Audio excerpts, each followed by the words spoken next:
Democratic presidential candidate Hillary Clinton promises to build a better tomorrow.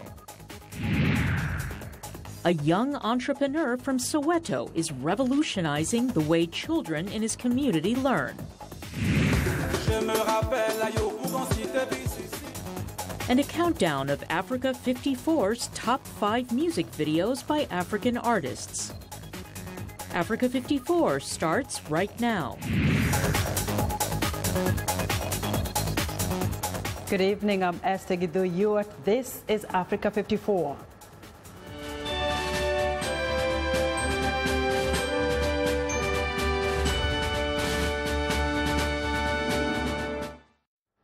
Democratic presidential candidate Hillary Clinton urged voters Thursday not to give in to the politics of fear. She vowed to unite the country and move it forward if elected in November.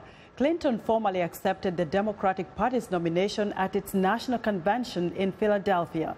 VOA national correspondent Jim Malone has more.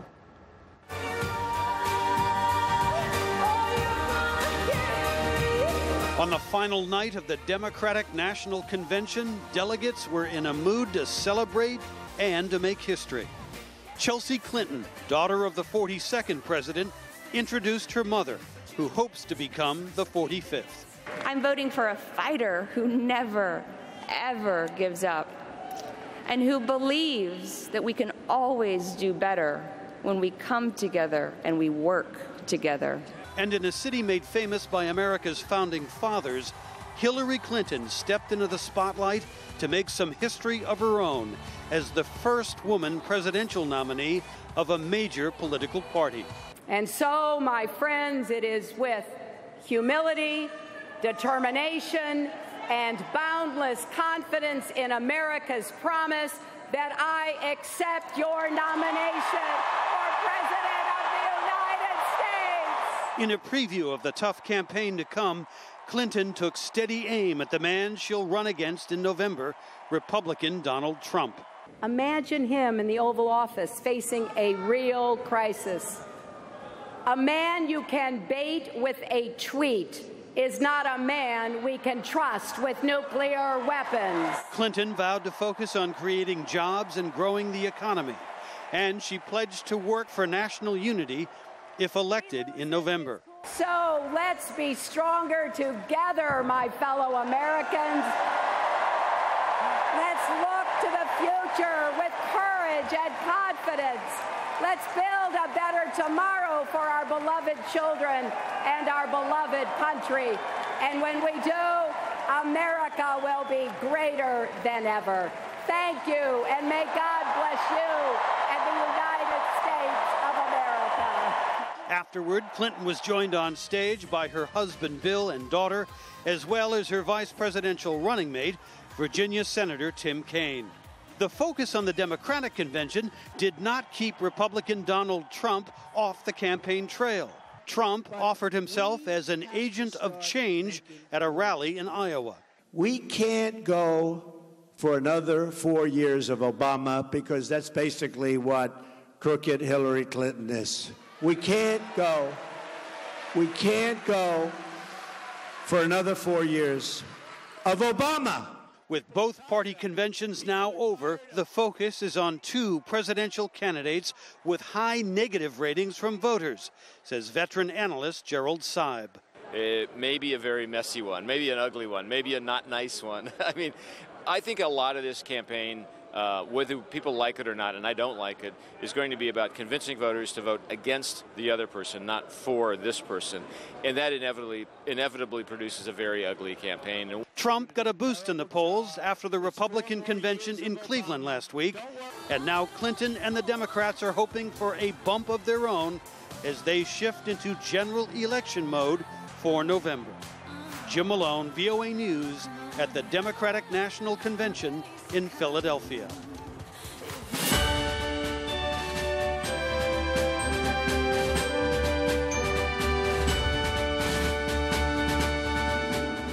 As elections draw near in South Africa, a wave of violence has targeted politicians and activists, most of them from the ruling African National Congress.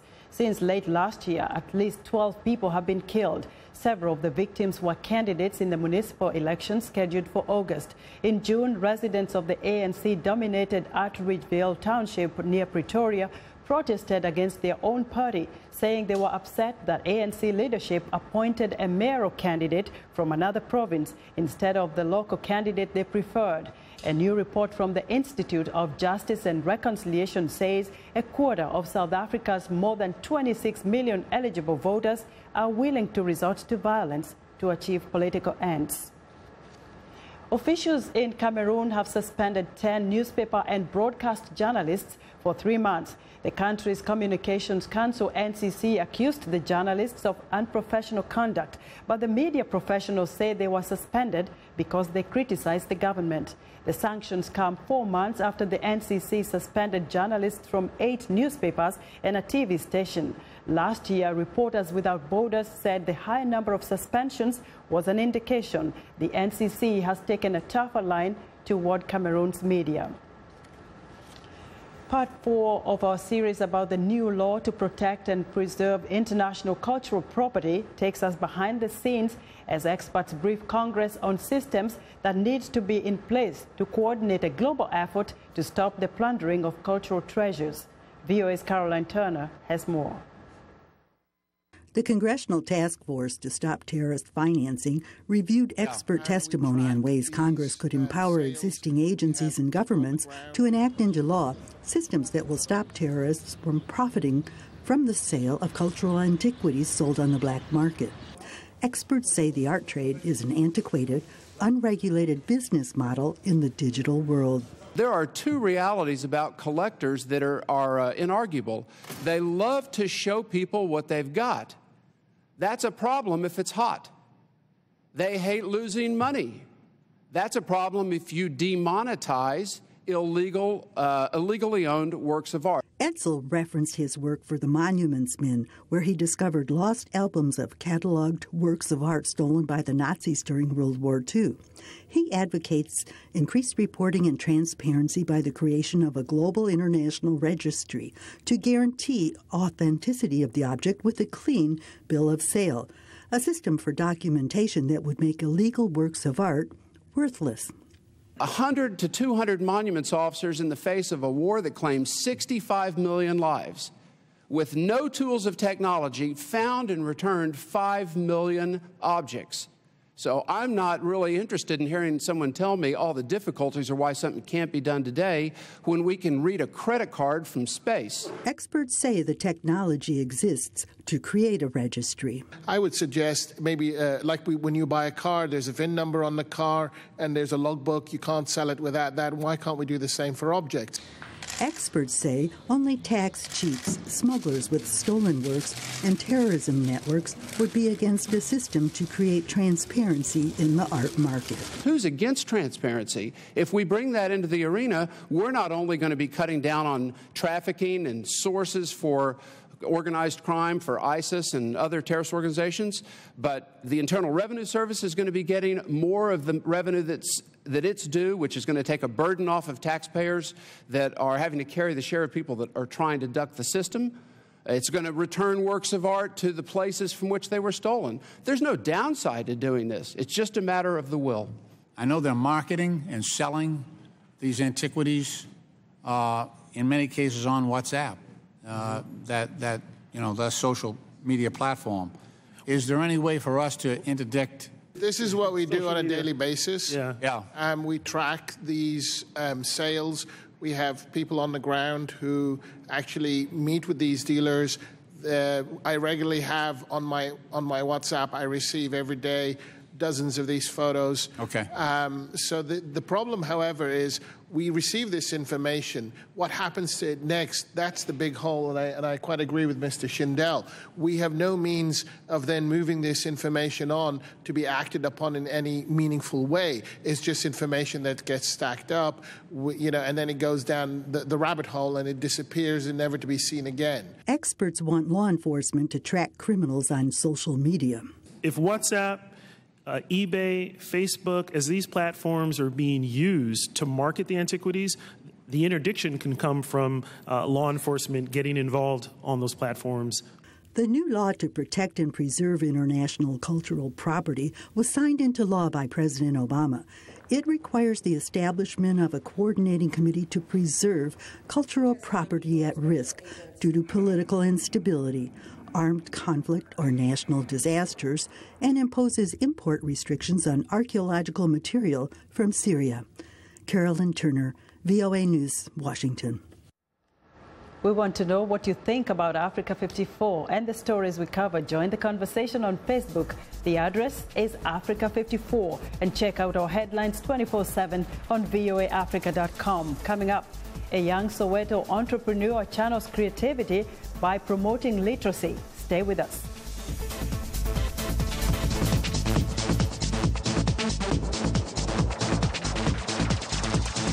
From science and technology, here's what's new.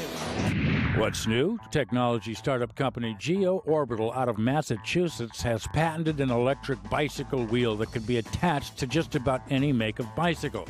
GeoOrbital's Michael Bertoff. We rearrange. Normally, you'd have the battery in one place, a motor in another place, and a wheel in a third place. And then you'd have all the electronics sprinkled all over the place. We just put it in one package. A 500-watt motor, a lithium battery, and a suite of electronics all fit into the radial of the wheel with a tire made out of high-density foam to avoid a flat. Attach the wheel in less than a minute with no tools, and your ordinary bike is now an electric bike that can accelerate to 32 kilometers per hour in 6 seconds. Go 30 kilometers with no pedaling on one charge, or 80 kilometers with a little leg action.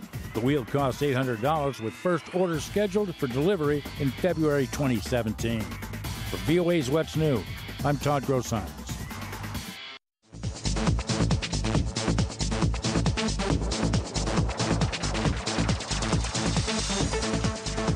A 27-year-old entrepreneur from the Soweto township outside of Johannesburg, South Africa, is revolutionizing the way children in his community are reading and writing.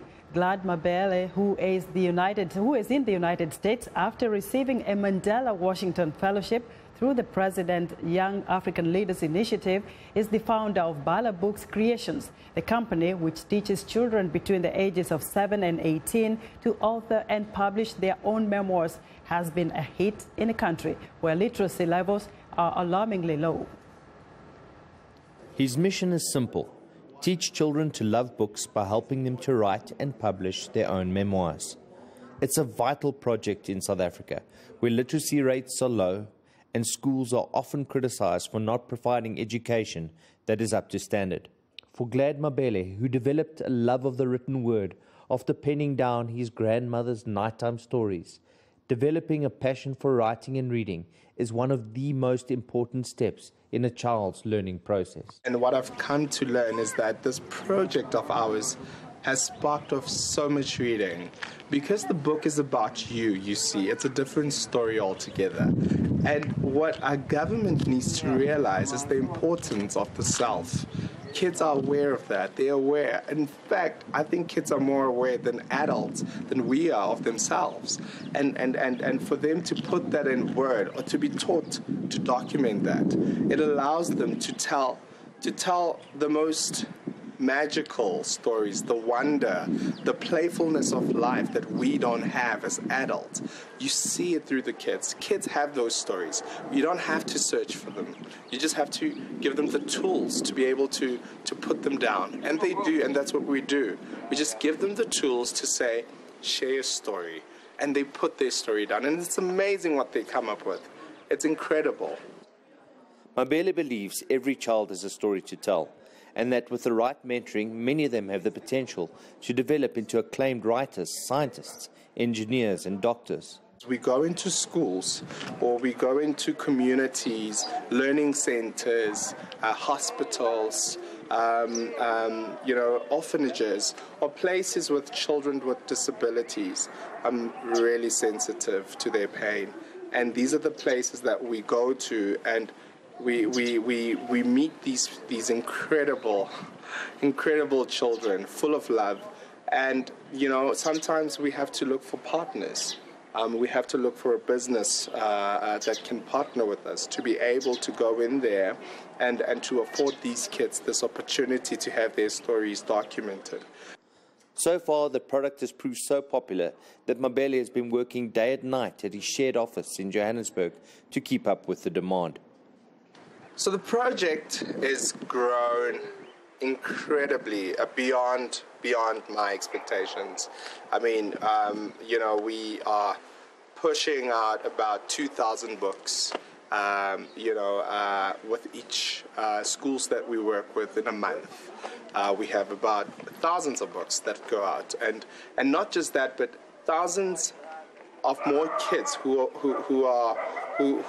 have been influenced or touched by these stories that are written by their friends. So we work with schools, and normally in a school we'll work with about 500 kids or 200 kids. So we do about 10 schools in a month. Mabele's hard work has not gone unnoticed. He is currently in the United States on a Mandela Washington Fellowship that he received through President Barack Obama's Young African Leaders Initiative. He plans to use his trip abroad to form new contacts and build partnerships that will take Bala Books creations to new heights. Mabele says if he has his way, children across the United States will soon be joining their Soweto counterparts and publishing their own stories. It's time now for a short break. Still to come on Africa 54, our countdown of top music hits by African artists. We'll be right back.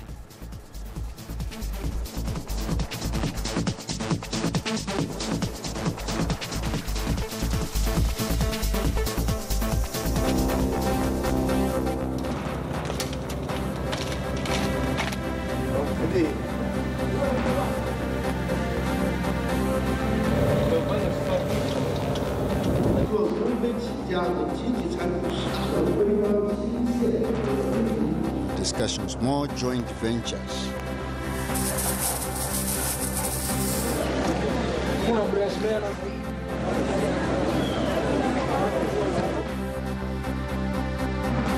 Truly an unprecedented time in Zimbabwe, and will ravage the future of my children, and I am not prepared.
Africa 54, here's what's trending.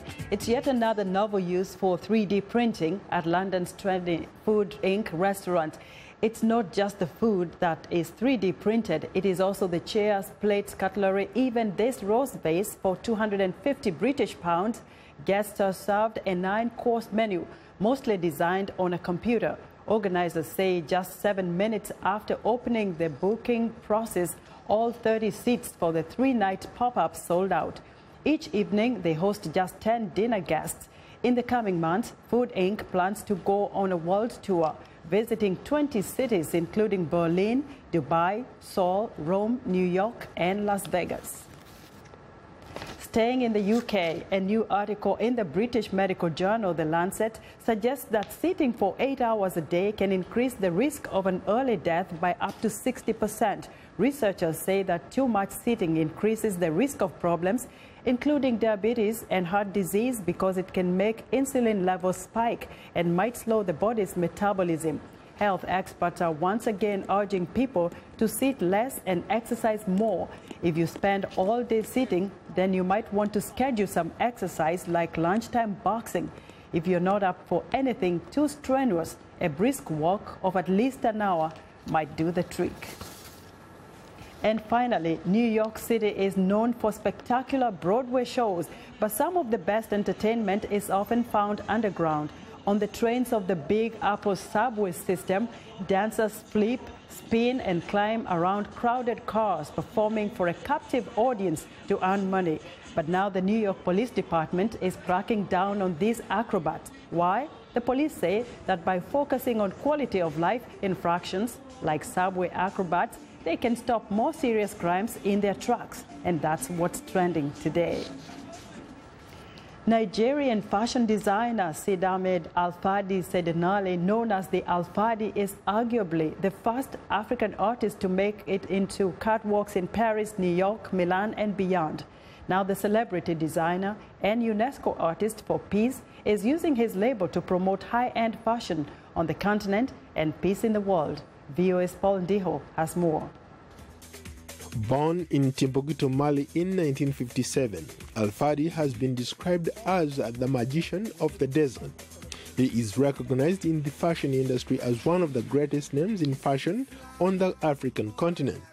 His creations combine cutting-edge and traditional African styles. Alfadi brand is like a haute couture brand. Alfadi brand is a brand who were wearing by the big ladies and the big women in the world. Alfadi brand is like we can't talk about Saint Laurent, to talk about Dana Karan, we talk about the big design from Europe. Alfadi is like them. Alfadi started his label in 1984. Since then, he has been featured in top fashion magazines as a pioneer designer and entrepreneur on a mission to promote high-end African fashion. For the brand is like the 35 years this brand promote African textile, promote African jewelry, promote African names, and promote African beauty. That is Alfadi brand. In 1989, Alfadi launched the first international festival for African fashion, FIMA, in the Tegeta Desert in Niger, under the auspices of UNESCO. The festival has since become a place of exchange and dialogue between cultures from all over the world. They can study fashion in my industry in Niger, and I'm going to build one of African big university for fashion. I'm going to do it in Niger. We're beginning to do this school, big school like University of Fashion and Arts, and that is in Niger. The artist has also created the Alfadi Foundation, which works to improve the lives of women and children in the Sahara Desert and builds and empowers women in the region. And his team is currently working on establishing a university to teach fashion design to address the growing demand for high-end fashion on the continent. For me, it's very important to make and to show beauty in Africa. The beauty is not only because you have money, only you can wear it. Beauty is because you have the personality for that. You can and African, this is my competition also for the world. African is beautiful, African is nice. We have nice and beautiful and handsome guys they can wear. We have nice models to the world. That is black people can do, and my work is also for that. Earlier this year, UNESCO designated Alfadi as an ambassador for peace for his commitment to culture and development, promotion of tolerance, and his dedication to the ideals of the organization. Paul Ndiho, VOA News.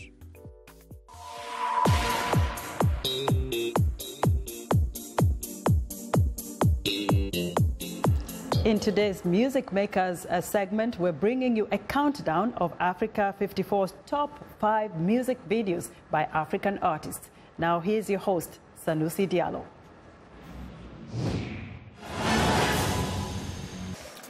Welcome to VOA's African Hit. I'm Sanusi Diallo, your host today. Introducing our number 5 music video of the day. This is Tiwa Savage, If I Start to Talk, featuring Dr. C. If I start to talk, the thing where Baba God is on to, we don't go ahead. My sister, we don't go ahead. If I start to count all the blessings Baba God they keep me, we don't go ahead. My brother, I don't go ahead. Now we're cruising back to Nigeria with Kiss Daniel, Mama, number 4. She walk on for me. Do you really care? Show the bomb for me, baby. Show me in the town. To be sincere, I will do almost anything for you. Anything for you. I come true. Yeah, cherish you. I stand for you. I would lie to you, but I feel like for you. In the night, get up down for you. Get up down. Oh, you talk to me, oh mama. Free, oh, but Lord, so let me die with you, baby. All I seek, I find it in you. On number 3, here's a young high life superstar from Ghana, Bisa Kade with JWE. What's your baby? Now I did number. Now who do you know? Over and go. So maybe I was a day. I said, when it's so smooth.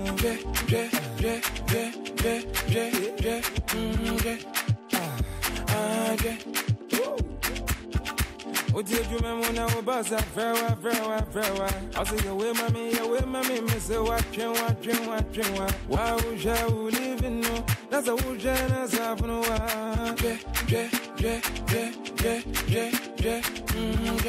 Numero 2, straight from Angola, C for Pedro, African Beauty with DJ Maforisa.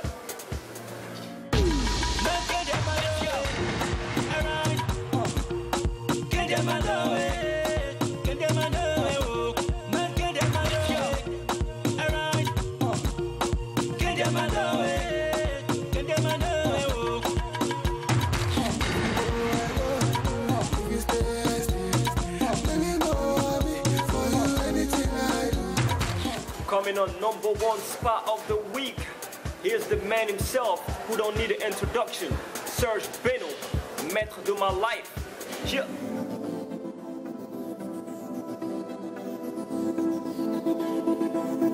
Tu n'es pas maître de ma life. Tu n'es pas maître de ma life. Tu ne pourras pas m'empêcher d'évoluer, car c'est Dieu qui m'a donné mon droit. Tu n'es pas maître de ma life. Tu n'es pas maître de ma life. Tu ne pourras pas m'empêcher d'évoluer, car c'est Dieu qui m'a donné mon droit.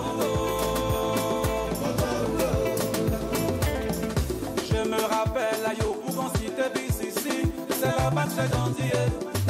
Avec tous mes parents, mon grand enfance, chacun avait ses ambitions. Chacun avait ses ambitions. Il y en a qui voulaient devenir footballeur, médecin, menuisier, cordonnier, yo. Mais moi, j'ai choisi la musique.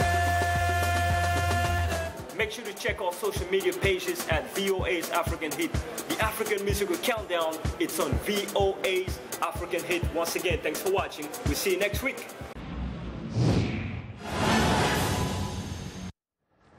Good night from Washington.